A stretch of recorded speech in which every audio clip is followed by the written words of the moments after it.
गुडघेदुखीसाठी बाजारात तर अनेक तेलं उपलब्ध आहेत. मग त्यातलं मी कोणतं तेल वापरू? तेल लावल्याने गुडघेदुखी बरी होणार आहे. मग मी मोहरीचं तेल चांगलं की तीळ तेल लावलेलं चांगलं? होतं ना असं कधी-कधी की एखादा मोठा आजार होऊन जातो, एखादा ताप येऊन जातो आणि त्याच्यानंतर गुडघे दुखायला लागतात. म्हणजे गुडघेदुखीचे पण अनेक प्रकार म्हणजे योग्य डायग्नोसिस तर झालंच पाहिजे. नमस्कार, मी डॉक्टर तुषार कोकाटे. पुन्हा एकदा खूप खूप स्वागत आहे तुमचं.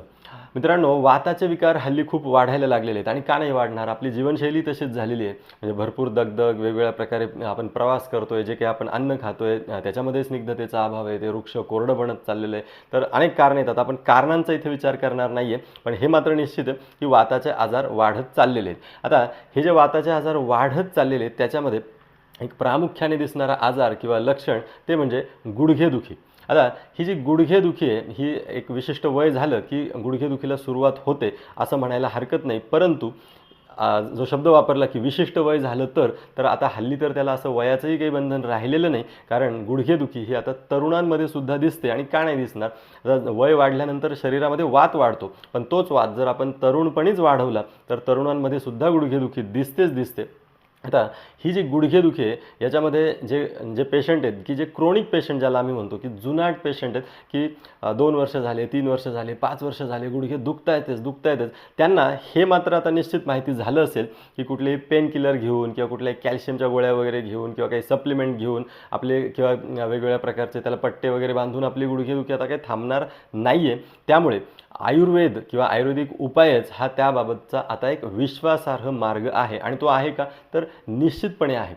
आता मग असा प्रश्न विचारला जातो की डॉक्टर, मग गुडघेदुखीसाठी कोणतं तेल वापरलं पाहिजे? चला, हे निश्चित स्वागतार्ह आहे की गुडघेदुखीसाठी तेल वापरायचं असतं हे अनेकांना माहिती आहे. परंतु अनेक जण असाही प्रश्न विचारतात की खरंच तेल लावून गुडघेदुखी बरी होते का? किंवा मग आपण तर तेल वरून लावतोय, मग ते तेल हाडांपर्यंत कसं जातं वगैरे? ह्या सगळ्या प्रश्नांची उत्तरं मागच्या काही व्हिडिओमध्ये दिलेली आहेत. त्यामुळे आता ती मी इथे रिपीट करत बसणार नाही. परंतु या प्रश्नाचं उत्तर एका वाक्यात द्यायचं झालं तर गुडघेदुखी ही तेल लावल्याने बरी होते का? तर त्याचं उत्तर असं देता येईल की हो, तेल लावल्याने गुडघेदुखी निश्चितपणे बरी होऊ शकते. मग आता पुढचा प्रश्न की डॉक्टर, मग गुडघेदुखीसाठी सगळ्यात बेस्ट तेल कोणतं? तर त्याच्यामध्येही जी वनस्पतीची तेलं आहेत त्याच्यापैकी समजा तीळ तेल आहे, खोबरेल तेल आहे, मोहरीचं तेल आहे, बदाम तेल आहे, याच्याविषयी विचारलं जातं. आणि बाजारामध्ये जी सिद्ध तेलं मिळतात, आयुर्वेदिक क्लासिकल मेडिसिन्स ज्याला म्हणतात, की जे आपल्या ऋषीमुनींनी विशिष्ट प्रकारे तेल सिद्ध करायला सांगितली. सिद्ध करतात म्हणजे काय? तर विशिष्ट वनस्पतींचा काढा त्या तेलामध्ये आटवला जातो, त्याच्यावरती वेगवेगळे संस्कार केले जातात आणि त्याला सिद्ध तेल असं म्हणतात. मग काही नावं तर तुम्हालाही माहिती असतील की महानारायण तेल बऱ्याच जणांनी ऐकलेलं असू शकतं, निर्गुंडी तेल ऐकलेलं असू शकतं, सहचर तेल आहे, चंदनबला लाक्षादी तेल आहे. तर अशी तेलं आहेत. आणि ही जी आपण जी मागाशी म्हणलो तीळ तेल वगैरे, ही पण तेलं आहेत. आता कोणती तेलं कोणी वापरायची हे अगदी थोडक्यात आपण समजून घेऊयात. बघा, तर ऑप्शनमध्ये काय आहे तुमच्याकडे? तीळ तेल आहे. तीळ तेल सगळ्यांना माहिती आहे, बाजारामध्ये किराणा दुकानामध्ये सुद्धा मिळतं. आता हे तीळ तेल कधी वापरायचं? तर बघा, जर तुमचे गुडघे दुखत असतील आणि जनरली तुम्हाला 12ही महिने आता ते तेल वापरायचे, तर तुम्ही बिनधास्त अगदी तीळ तेल वापरू शकता.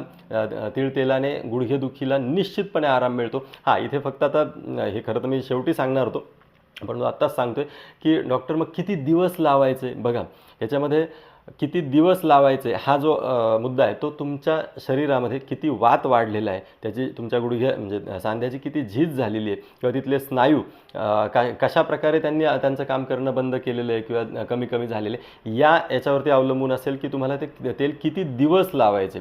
आता एखाद्याला जर आपण ब्लड प्रेशरची गोळी घे असं सांगितलं तर मग तो तिथं काही विचारत नाही. आता ब्लड प्रेशर आपल्याला झालं आहे ना, आता आपण आयुष्यभर घ्यायचं. डायबिटीजची गोळी आता आपण आयुष्यभर घ्यायची. पण या तेलाच्या बाबतीत मात्र असं होत नाही. पेशंट थोडासा त्यांचा संयम सुटतो आणि म्हणतात की डॉक्टर मग किती दिवस लावायचे? आणि जर मी म्हणालो की नाही ठीक आहे लावा, 8 महिने लावा, 12 महिने, बापरे एवढे दिवस? परंतु हा प्रश्न ज्यांची गुडघेदुखी 4 वर्षापासून आहे, 5 वर्षापासून आहे, 10 वर्षापासून आहे, ते सुद्धा विचारतात. हा खरं तर ही आश्चर्य आहे. कारण जर 5 वर्षात 10 वर्षात वेगवेगळे उपाय करून जर गुडघेदुखी थांबलेली नसेल तर 8 महिन्याचा, 6 महिन्याचा, 12 महिन्याचा काळ हा तसा म्हटलं तर फार नाही आहे. इथे मी तेवढाच वेळ प्रत्येकाला लागेल असं सांगत नाही आहे. परंतु जर दीर्घकाळ आपण गुडघ्याला तेल लावत राहिलो तर निश्चितपणे गुडघ्यांमधला वात कमी होतो आणि गुडघेदुखी थांबते. आपला जो मुद्दा चालू होता तीळ तेलाचा, तर जनरलाइज तुम्हाला जर कुठलं तेल वापरायचं असं वाटत असेल तर तुम्ही तीळ तेल वापरू शकता. मग आता खोबरेल तेलाचं काय? खोबरेल तेल नाही वापरू शकत का? वापरू शकतो. खोबरेल तेलाने सुद्धा तिथला स्थानिक वात जो गुडघ्यांमधला वाढलेला आहे तो कमी होतो, झीज भरून यायला सुद्धा मदत होते, तिथल्या स्नायूंना सुद्धा बल मिळतं. मग तीळ तेल आणि खोबरेल तेलामध्ये कोणतं बेस्ट? बघा, तीळ तेल जनरलाइज वापरासाठी आहे. जर तुमची पित्त प्रकृती असेल तर तुम्ही खोबरेल तेलसुद्धा वापरू शकता. खोबरेल तेल हे पित्त प्रकृतीला जास्त सूट होतं. अनेक लोक विचारतात, डॉक्टर आम्ही बदाम तेलच वापरू का? बघा, बदाम तेल महाग आहे म्हणून त्याचा खूप जास्त चांगला उपयोग होईल ह्या हेतूने कदाचित ते तसं विचारलं जात असेल, पण आपलं शरीर आहे त्याला असं स्वस्त महाग नाही, तर त्याला योग्य गोष्ट गरजेची असते. त्यामुळे बदाम तेल लावलं म्हणजे तीळ तेल किंवा खोबरेल तेलापेक्षा जास्त रिझल्ट मिळेल अशातला काही भाग नाही. तुम्हाला लावायचं असेल तर तुम्ही लावू शकता, परंतु त्याचे जे काही गुणधर्म आहेत ते साधारण तीळ तेलाशी मिळते जुळते असणार आहेत. आणि पुढचं एक तेल आहे ते म्हणजे मोहरीचं तेल, सरसो तेल ज्याला म्हणतात. हे कोणी वापरायचं याचे मात्र काही थोडेसे स्पेसिफिकेशन आहेत, की जर तुमच्याकडे खूप थंडी पडत असेल किंवा थंडीचे जे काही 10-15 दिवस असतात, खूप जास्त थंडी असते, गारठा ज्याला आपण म्हणतो, तर अशा याच्यात आवर्जून तुम्ही मोहरीचं तेल गुडघ्यांना लावलं पाहिजे. बाकी इतर म्हणजे पित्त प्रकृतीने ते लावायचं नाही आहे, उन्हाळ्यातसुद्धा ते लावायचं नाही आहे. याचं कारण असं आहे की इतर सगळ्या तेलांपेक्षा मोहरीचं तेल हे सर्वात जास्त उष्ण आहे. मग आता सर्वात जास्त उष्ण आहे तर त्याचा उपयोग कसा करायचा, की जेव्हा थंडीमुळे जी काही एकदम गारठा पडतो त्या याच्यामध्ये गुडघ्यावर त्या थंडीचा जो दुष्परिणाम होणार आहे तो टाळण्यासाठी मात्र मोहरी तेलासारखं दुसरं चांगलं तेल नाही. मग आता याच्यातलं बेस्ट तेल कोणतं? तर असं बेस्ट वगैरे काही नसतं, हे प्रत्येकासाठी एक बेस्ट असू शकतं. आणि तुमच्या 12 महिन्याच्या त्या याच्यामध्ये जर तुम्ही उन्हाळ्यामध्ये खोबरेल तेल लावलं, हिवाळ्यामध्ये थोडं दिवस मोहरीचं तेल लावलं आणि इतर वेळी तीळ तेल लावलं, आणि जर तुम्हाला वाटत असेल की बदाम तेल पण लावून बघितलं पाहिजे तर बदाम तेल पण लावू शकता. मग आता हे झालं जे रॉ तेलं आहेत आपली वनस्पतीपासून निघालेली त्याची. सिद्ध तेलांच्या बाबतीत काय? तर बघा, सिद्ध तेलांमध्ये जनरली वापरलं जाणारं जे तेल आहे ते म्हणजे महानारायण तेल. हे सगळ्यांना माहिती आहे, वर्तमानपत्रांमध्ये भरभरून जाहिरातीसुद्धा असतात त्याच्या. तर महानारायण तेल गुडघेदुखीसाठी चांगलं आहे का? निश्चितपणे चांगलं आहे. महानारायण तेलाने वेगवेगळ्या प्रकारचे क्लिष्ट असे वातविकारसुद्धा बरे होतात, त्यामुळे सांधेदुखी म्हणजे गुडघेदुखीसुद्धा निश्चितपणे बरी होते. कोणी लावायचे? जर तुमचे गुडघे खूप दिवसांपासून दुखत असतील तर निश्चितपणे तुम्ही महानारायण तेलाचा वापर जरूर करा. पुढचं एक तेल आहे की सहचर तेल. हे सुद्धा बाजारामध्ये मिळतं. सहचर तेल कोण लावू शकतं? तर जर तुमचे गुडघेदुखी आहे ही खूप चालून तुमचे आता गुडघे दुखायला लागलेले आहेत आणि आता चालणं तुम्हाला मुश्किल होते, पण तुम्हाला चालायचंच आहे, तुम्हाला त्याच्याशिवाय पर्याय नाही, अशा प्रकारचं जर तुमचं लाईफस्टाईल असेल तर तुम्ही तिथे सहचर तेल वापरलेलं जास्त चांगलं आहे. दुसरं अजून एक तेल असतं ते म्हणजे चंदन बला लाक्षादी तेल. हे चंदन बला लाक्षादी तेल सुद्धा सहज ओव्हर द काउंटर हल्ली मिळतं. हे कोणी वापरायचं असतं? तर चंदन बला लाक्षादी तेल जर तुमचे जे काही गुडघे आहेत हे एखाद्या विशिष्ट मोठ्या आजारातून उठल्यानंतर किंवा एखाद्या तापामधून उठल्यानंतर जर दुखायला सुरुवात झालेली असेल, म्हणजे जसं चिकनगुनियानंतर होतं किंवा एखाद्या टायफॉईड मलेरियानंतर सुद्धा होतं किंवा एखादा व्हायरल फिवर जबरदस्त येतो आणि त्याच्यानंतर तो जातो पण नंतर गुडघेदुखीचा त्रास मागे लागतो, अशा पद्धतीने जर काही त्रास तुम्हाला होत असेल तर तिथे चंदन बला लाक्षादी तेल हे आवर्जून वापरायला पाहिजे. बाकी एक बला तेलाचा सुद्धा ऑप्शन असतो. हे बला तेल याच्यामध्ये बला नावाची वनस्पती असते. जर तुमचे जर गुडघे चालताना ज्याला आपण म्हणतो ना लपकतोय किंवा उभं राहिल्यानंतर गुडघे त्याच्यावर भार घेऊ देत नाही आहेत, थरथर पाय कापतायत, तर अशा वेळी इथे बला तेल वापरणं जास्त इष्ट आहे. कारण याच्यामध्ये जी बला आहे ती तुमच्या तिथल्या स्नायूंना आधार देण्याचं किंवा स्नायूंना बल देण्याचं काम करत असते.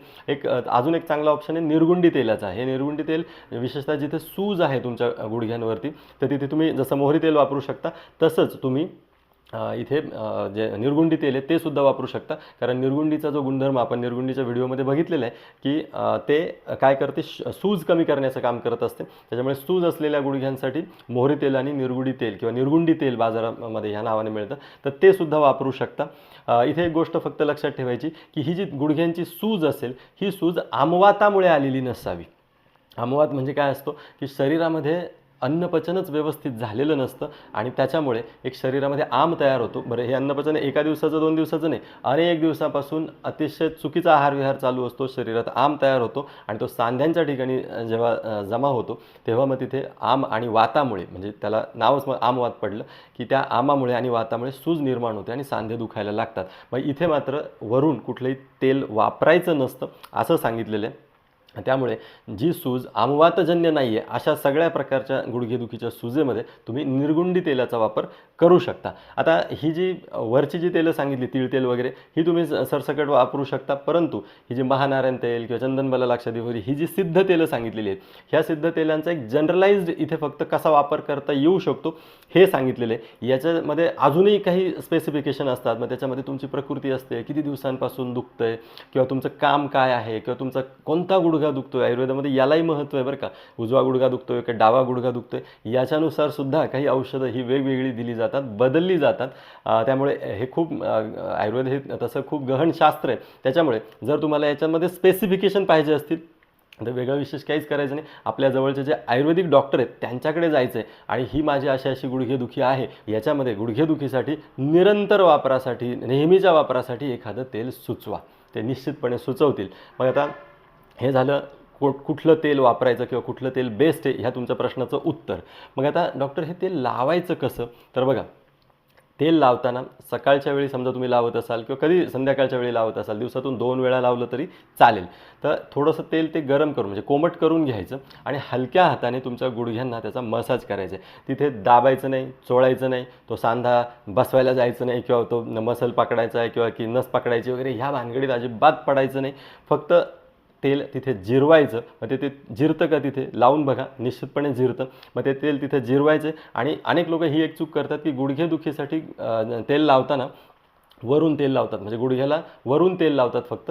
तसं करायचं नाही, गुडघ्याला मागून सुद्धा तेल लावायचे. कारण बऱ्याच जणांची जी गुडघेदुखी असते ही तिथे काही हाडांचा वगैरे प्रॉब्लेम नसतो, तर तिथल्या स्नायूंचा प्रॉब्लेम असतो आणि त्याच्यामुळे त्यांचे गुडघे दुखत असतात. तर अशा वेळी जर त्या स्नायूंनासुद्धा ते तेल व्यवस्थित लागलं, मिळालं, तिथला वात कमी झाला तर गुडघेदुखीमध्ये निश्चितपणे आराम होताना दिसतो. आता तेल लावून झाल्यानंतर काय करायचं? तर तेल लावून झाल्यानंतर जर शक्य असेल तर गरम पाण्याच्या पिशवीने किंवा गरम फडक्याने वगैरे तो गुडघा, ते सांधे ते शेकवायचे. तर अशा पद्धतीने म्हणजे तेल लावायचे, कोमट तेल लावायचे, वरून पण लावायचे, गुडघ्याला मागून पण लावायचे आणि थोडंसं शेकवायचे. अशा प्रकारे जर नियमितपणे तुम्ही केलं तर मला नाही वाटत की गुडघेदुखी किंवा गुडघेदुखीसाठी तुम्हाला दुसरं काही करायची गरज पडेल.